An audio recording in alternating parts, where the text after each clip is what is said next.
নমস্কার বন্ধুরা, পাঠশালাতে আপনাদের সবাইকে স্বাগত জানাই। আজকে আমরা সাপোর্ট এবং রেজিস্ট্যান্স সম্পর্কে আলোচনা করব।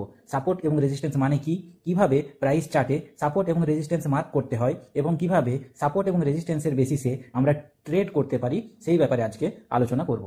প্রথমে আমরা দেখব সাপোর্ট এবং রেজিস্ট্যান্স কি। ধরা যাক একটা 4 তলা বাড়ি আছে। এইটা হলো গ্রাউন্ড ফ্লোর, এটা ফার্স্ট ফ্লোর, এটা সেকেন্ড ফ্লোর, এটা থার্ড ফ্লোর। এবার বাড়ির আমরা যদি সেকেন্ড ফ্লোরে দেখি তাহলে ওপরে কি আছে না ছাদ আছে এবং নিচেতে কি আছে, মেঝে আছে। এবার আমরা একটা বলকে যদি ড্রপ দিই নিচে, তাহলে সেটা কি হবে, ওপরের দিকে যাবে, তারপর ওপর থেকে আবার নিচে আসবে, নিচে থেকে ড্রপ নিয়ে আবার ওপরের দিকে যাবে।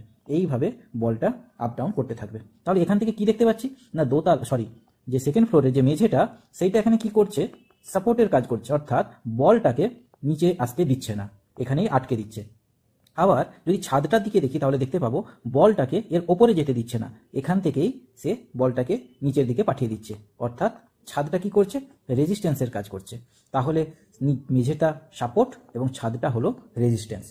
এভাবে আমরা যখন দেখব কোনো শেয়ারের প্রাইস এভাবে আপ ডাউন করতে চলেছে, তখন কি দেখা যাবে, একটা জোনের ওপর সেই শেয়ার প্রাইস বারবার সাপোর্ট নিচ্ছে, অর্থাৎ এর নিচে আসছে না, এখানেই বারবার বাউন্স ব্যাক করছে। আবার দেখতে পাবো ওপরের কোনো একটা জোন থেকে সেই শেয়ার প্রাইস বারবার নিচের দিকে পড়ছে, অর্থাৎ এই জোনটার ওপরে সেই শেয়ার প্রাইসটা যেতে পারছে না। তাহলে নিচেরটাকে কি বলা হবে, সাপোর্ট, এবং ওপরের জোনটা যেখান থেকে প্রাইস বারবার ব্যাক করছে সেটাকে বলা হবে রেজিস্ট্যান্স। কেন শেয়ার প্রাইস ওঠানামা করে সেই ব্যাপারে আমরা আগের ভিডিওতে আলোচনা করেছি। আপনারা যদি ভিডিওটি না দেখে থাকেন তাহলে একবার সময় করে সেই ভিডিওটি দেখে নেবেন। আশা করি তারপর এই শেয়ার প্রাইসের ওঠানামার কারণ বুঝতে আপনাদের আর কোনো অসুবিধে হবে না। এবার এই যে রেজিস্ট্যান্স, এখান থেকে বারবার প্রাইস নিচের দিকে নামছে, এবং সাপোর্ট, এখান থেকে বারবার প্রাইস ওপরের দিকে যাচ্ছে, এর কারণ কি, কেন এরকম হচ্ছে? রেজিস্ট্যান্স এরিয়াতে থাকে কারা, সেলার, অর্থাৎ যারা বিক্রি করছে, এবং সাপোর্ট জোনে থাকবে বায়ার্স, অর্থাৎ যারা কিনছে। এবার এখানে অনেক সেলার আছে এবং নিচে অনেক বায়ার্স আছে। তাহলে যখনই কোনো শেয়ারের প্রাইস এইখানে যাচ্ছে, অর্থাৎ তার রেজিস্ট্যান্স জোনে যাচ্ছে, তখন কি করছে, এখানে যারা যারা সেলার আছে, অর্থাৎ আগে থেকে যারা যারা সেই শেয়ারটা কিনে রেখেছিল, তারা কি করবে, এখানে বিক্রি করে দেবে। এবার যখনই বিক্রি করবে তখনই কি হবে, শেয়ারের দাম কমবে। আবার নিচে যখনই সাপোর্ট জোনে আসছে শেয়ার প্রাইস, তখন এখানে যারা বায়ার্স আছে তারা কি করছে, এই শেয়ারটাকে কিনছে, যার জন্য এর দাম আবার উপরের দিকে যাচ্ছে। তারপর আবার সেলার বিক্রি করছে এবং আবার বায়ার্স কিনছে, এই জন্য শেয়ারের দাম এভাবে ওঠানামা করে। আচ্ছা, এখানে সেলাররা যে বিক্রি করছে তার জন্য কেন এর দাম কমছে, বা এখানে যে বায়ার্সরা আছে তার জন্য কেন এর দাম বাড়ছে, আসুন একটা উদাহরণের মাধ্যমে আমরা বোঝার চেষ্টা করি। ধরা যাক দুটো অকশন হচ্ছে, অকশন 1 আর অকশন 2। অকশন মানে আমরা জানি নিলাম। এখানে কি বিক্রি হবে না, পেন্টিং বিক্রি হবে কিছু একটা, আর এখানেও একটা পেন্টিং বিক্রি হবে। অকশন 1-এ অনেকগুলো পেন্টিং আছে, অর্থাৎ সেলার যারা বিক্রি করবে এই পেন্টিং তারা অনেক বেশি পরিমাণে আছে, কিন্তু এখানে বায়ার আছে 2-3 জন, যার জন্য এই যে এখানে সবাই এসেছে, সেলার ধরছি 10 জন সেলার আছে এবং বায়ার্স এখানে আছে 2-3 জন, তখন সবাই কি করতে চাইবে, সেলাররা তাদের পেন্টিংস এই বায়ার্সদেরকে বিক্রি করতে চাইবে। ধরা যাক সেম পেন্টিং একজন সেলার বলছে এর দাম 100 টাকা, অন্যজন তখন কি বলবে, না আমি ওই একই পেন্টিং 90 টাকায় দিয়ে দেবো। তখন আরেকজন যে আছে সে বলবে আমি ওই পেন্টিং 80 টাকায় দিয়ে দেবো। তাহলে এখানে যে বায়াররা আছে তারা কোন পেন্টিংটা কিনবে, যার দাম 100 টাকা, যার দাম 90 টাকা, নাকি যার দাম 80 টাকা? অবশ্যই যার দাম 80 টাকা সেই পেন্টিংটা নেবে, যার জন্য কি হচ্ছে, পেন্টিংয়ের দাম 100 থেকে কমে হয়ে যাচ্ছে 80 টাকা। শেয়ার প্রাইসও ঠিক এভাবেই কাজ করে। যখন এখানে অনেকগুলো সেলার চলে আসছে তখন কি হচ্ছে না, ওই পেন্টিংয়ের ডিমান্ড কমে যাচ্ছে এবং সাপ্লাই বেড়ে যাচ্ছে, যার জন্য কি হচ্ছে, শেয়ার প্রাইস নিচের দিকে আসছে। আবার এই সাপোর্ট এরিয়াতে কি হচ্ছে সেটা বোঝার জন্য আমরা অকশন 2 এর দিকে নজর রাখি। এখানে পেন্টিং আছে একটা, কিন্তু বায়ার আছে এখানে 10 জন, অর্থাৎ সেলার আছে 1 জন এবং বায়ার আছে 10 জন। তাহলে সব বায়াররাই কি করবে, এই পেন্টিংটা কিনতে চাইবে। এবার সেলার বলল আমি এই পেন্টিংটা 100 টাকাতে বিক্রি করব।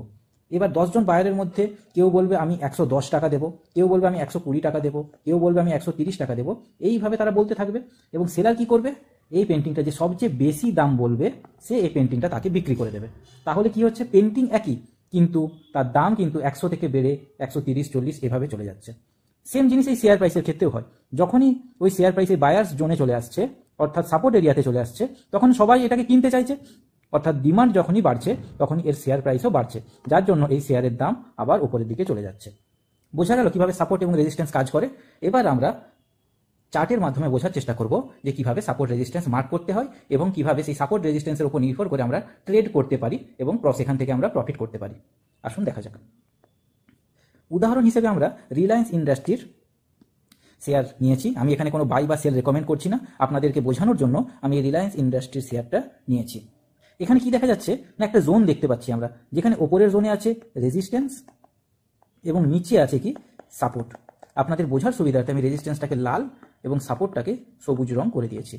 এখানে কি দেখতে পাচ্ছি না, যখনই প্রাইস এই সাপোর্টের কাছে আসছে তখনই তার দাম বাড়ছে, অর্থাৎ শেয়ার প্রাইস বাড়ছে এবং আবার রেজিস্ট্যান্স জোনে চলে যাচ্ছে, তারপর সেখান থেকে আবার সাপোর্টে আসছে, আবার রেজিস্ট্যান্সে যাচ্ছে। এর কারণ কি সেটা আমরা আগেই আলোচনা করেছি। এই হলো একটা সাইড ওয়েজ মার্কেটের সাপোর্ট এবং রেজিস্ট্যান্স। সাইড ওয়েজ মার্কেট কেন না, এর শেয়ার প্রাইস দেখতে পাচ্ছি একটা জোনের মধ্যেই আছে, না এর ওপরে যাচ্ছে না এর নিচে আসছে, সেই জন্য এই জোনটাকে বলা হয় সাইড ওয়েজ জোন এবং ওপরের অংশটাকে বলা হয় রেজিস্ট্যান্স এবং নিচের জোনটাকে বলা হয় সাপোর্ট। আবার অনেক রকমের সাপোর্ট এবং রেজিস্ট্যান্স থাকে, যেমন আপ ট্রেন্ডে শেয়ার প্রাইস এভাবে ওপরের দিকে যায়, অর্থাৎ এর সাপোর্টটা অনেকটা সোজা না, এভাবেই একটা কোণে থাকে। আবার রেজিস্ট্যান্সও ওই সাপোর্টের সাথেই প্যারালালি থাকে।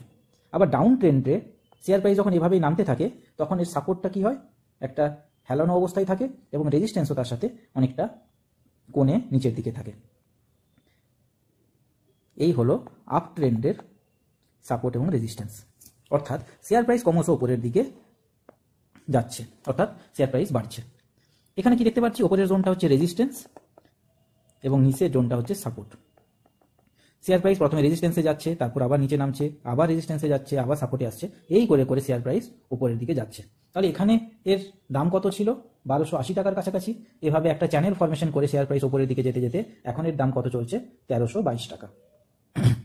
আবার যদি আমরা ডাউন ট্রেন্ডের দিকে দেখি তাহলে দেখতে পাবো প্রাইস প্রথমে উপরে যাচ্ছে, তারপর রেজিস্ট্যান্স লেভেলে ধাক্কা খেয়ে আবার নিচের দিকে আসছে, আবার রেজিস্ট্যান্সে যাচ্ছে, আবার সাপোর্টে আসছে, এই করে করে শেয়ার প্রাইস কমছে। তাহলে তখন এর কত দাম ছিল, 1320 টাকা। এই চ্যানেল ফরমেশনের দাম কমে কমে এখন এর দাম কত হয়েছে, 1308 টাকা।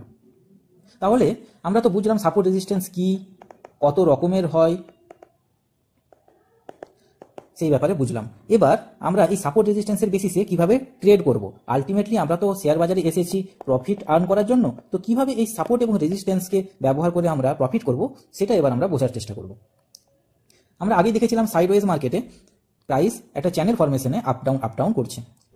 আচ্ছা, আমরা এই সাপোর্ট এরিয়াতে যদি রিলায়েন্সের শেয়ার 1306 টাকায় কিনে নিতাম, কারণ আমরা জানি কি সাপোর্ট থেকে প্রাইস উপরের দিকে যাবে, অর্থাৎ রেজিস্ট্যান্সের দিকে যাবে, তাহলে দাম বাড়বে তার। তাহলে আমরা যদি 1306 টাকায় কিনতাম এবং সেটাকে 1313 টাকায় বিক্রি করতাম, তাহলে রিলায়েন্সের একটি শেয়ারে আমাদের কত প্রফিট হতো না, 7 টাকা প্রফিট হতো।